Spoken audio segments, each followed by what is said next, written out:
Hey, what's up, Horror Headz? Welcome back to my channel, and today I'm discussing There's Someone Inside Your House. Let's get into it. I like it spooky. After moving to live with her grandmother in Hawaii, a teenager must confront her past after fellow students at her school are murdered. There's Someone Inside Your House is directed by Patrick Keck Bryce. So I had the opportunity to check out this movie during Fantastic Fest, and I will say, guys, this movie was okay. And don't get me wrong, there's a lot of things I liked about this movie. It's just that I feel like it's following the same horror tropes over and over again. And also just some predictable moments. You know what I mean? Like, there's a lot of predictable moments in this movie. And I just feel like we get the same horror slasher formula that we get every time we get a slasher movie. I'm gonna start off with my pros. The kills are awesome. I enjoyed the kills. It could have been a little bit more stylish, but I enjoyed it for what it was for this movie. Sydney Park, who is amazing, also another Philly native. I didn't know that she was from Philly, but you might recognize Sydney Park from That's So Raven, who plays the character Sydney.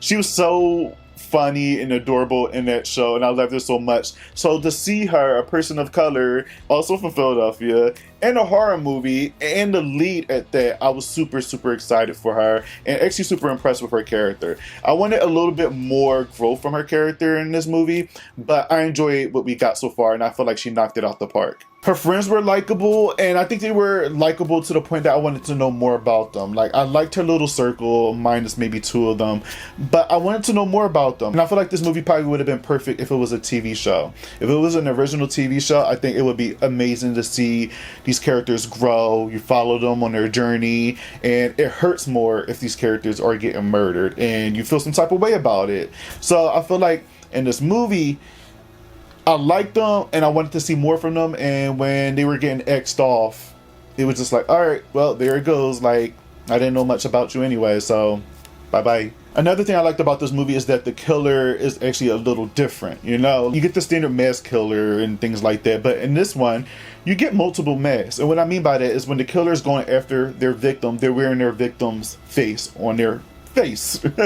They're wearing a masked version of their face, which is pretty dope. So if a victim is coming after me and I see somebody wearing my face as a mask and they're trying to kill me, that's a little weird and a little creepy, and I don't like that. So I think that was a lot different, and I actually enjoyed that part of the film. But in this one here, you know, you don't know who the killer is. They're always switching it up, and it leaves a big mystery. So I enjoy that part about the film as well. I think that's it with my pros.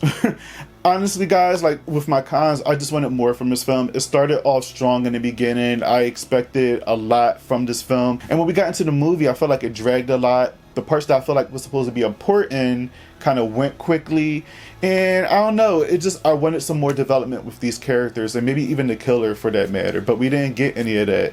And again, a lot of it was predictable. I predicted a lot of things, and by the time we got to the end, I already figured out who the killer was, and that was also a disappointment as well, just because, not the fact when we found out who the killer was, it was that particular person, but it was just the motive. The motive was very stupid.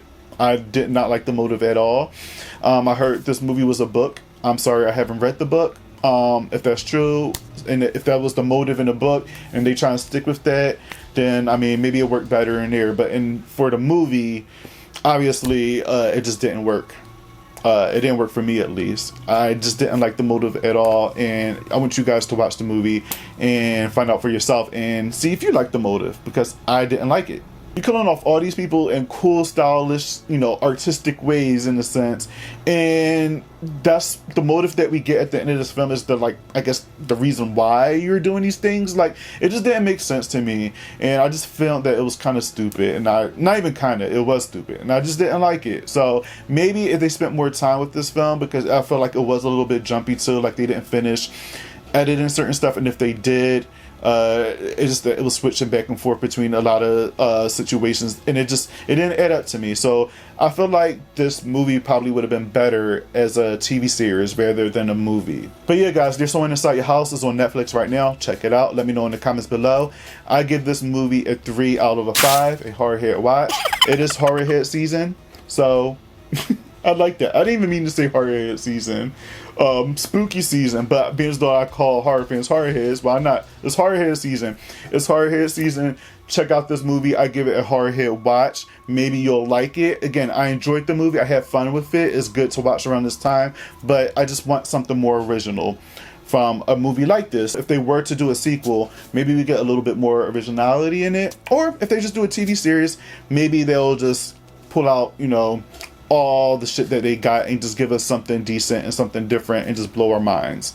So that's what I want. But if not, then we're fine with just this. But I want you guys to still check it out. You might love it. Again, it was okay for me. I still give it a 3 out of 5, so that's still pretty good. I didn't hate it. I had fun with it, and I liked some of the characters in it. And again, the kills were pretty cool. I just hated the ending, and I hated some parts throughout the movie. So that's just my take on it. So yeah, guys, check out There's Someone Inside Your House on Netflix, and let me know in the comments below what you guys thought about it. Thank you again, Fantastic Fest, for letting me see this movie a little early. Appreciate it. Don't forget to like this video and subscribe if you're new, and show your boy some love and write a comment down below. I'll see you guys in the next video.